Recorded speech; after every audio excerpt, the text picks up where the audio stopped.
O ano de 2023 está a chegar e é hora de fazer uma retrospectiva de 2022 e revelar os meus jogos favoritos. Felizmente, este ano que passou foi muito bom no que toca a videojogos, pelo que esta lista não foi muito fácil de fazer. Há que terem atenção que considerei os jogos que joguei e terminei em 2022 e não apenas os que foram lançados este ano. E começamos a listagem com o jogo surpresa do ano, Stray. Os gamers apaixonaram-se pelo pequeno felino e fizeram deste jogo um tremendo sucesso. E, de forma surpreendente, foi nomeado para jogo do ano. No ambiente cyberpunk futurista, jogamos com um gato e tratamos de dar esperança a um mundo infeliz. Caso desejes, poderás ver a minha review sobre este jogo no link que vai surgir agora no canto superior direito. No número 4 temos os dois jogos da saga A Plague Tale.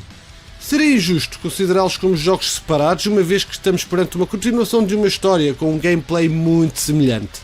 Depois de ter jogado A Plague Tale Innocence, mal podia esperar pela sequela Requiem, e não me desiludi. Embora o segundo jogo seja muito semelhante ao primeiro em vários aspectos, toda a história, ambientes, personagens e intensidade fez com que não me cansasse do A Plague Tale. Aqui no canal está igualmente uma análise ao jogo A Plague Tale Requiem. Caso desejes assistir, basta carregares no link que irá surgir agora no canto superior direito. E agora, na terceira posição, temos o tão antecipado God of War Ragnarok. Com uma jogabilidade mais fluida, combate mais polido e gráficos impressionantes, pessoalmente não fui grande fã da história, onde esperava em parte que a Santa Monica Studios arriscasse um pouco mais, considerando o final do jogo de 2018. Adicionalmente, houve partes na história em que ela arrastou imenso. No entanto, o sentido de urgência que foi colocado na parte final foi espetacular e aquele combate contra o Thor foi sem dúvida um ponto alto do jogo.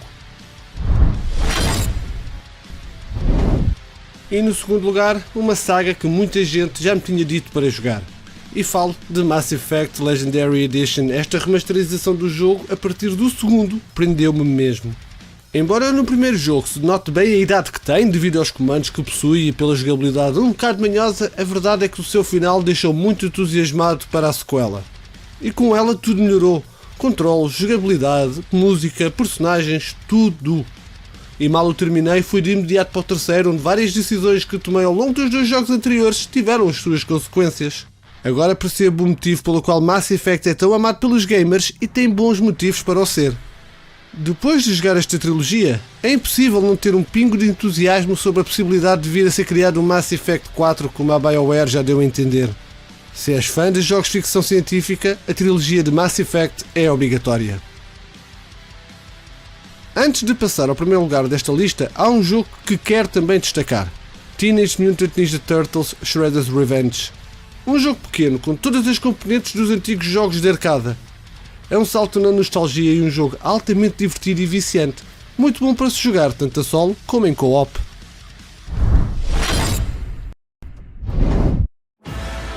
E no primeiro lugar, o jogo do ano, Elden Ring. Aquele que foi o meu primeiro jogo da From Software que consegui terminar, felizmente também o consegui platinar. Muitos de vocês seguiram esta caminhada de perto durante as minhas transmissões no Twitch. Quem não o fez pode ver um resumo dos últimos streams no vídeo que irá surgir agora no canto superior direito, bem como no final. É bem visível a minha frustração durante o vídeo e não é caso para menos, fartei-me de levar porrada. Sobre o jogo, apenas posso dizer que fiquei agarrado a ele. Embora não tivesse intenções de o jogar, um amigo meu fez questão que o fizesse. Emprestou-me e o resto é história. Mais de 100 horas no jogo, onde percorri vários cantos, bati dezenas de bosses e simplesmente me diverti à brava. Tanto durante os streams como fora deles, simplesmente não conseguia desligar do jogo. A arte gráfica, a variedade de ambientes, os NPCs, variedade de combates, armas, feitiços, construção do mapa, eu gostei muito de Elden Ring, pelo que não me surpreendeu em nada a sua vitória nos The Game Awards. E pronto, assim ficou o meu top 5 de jogos em 2022. Digam-me aí nos comentários qual foi o vosso top 5 e o que mais gostaram naquele que foi o vosso favorito.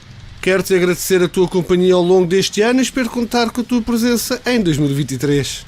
Muito obrigado por ter estado desse lado e quero desde já te desejar umas boas festas e um feliz ano novo. Creep out!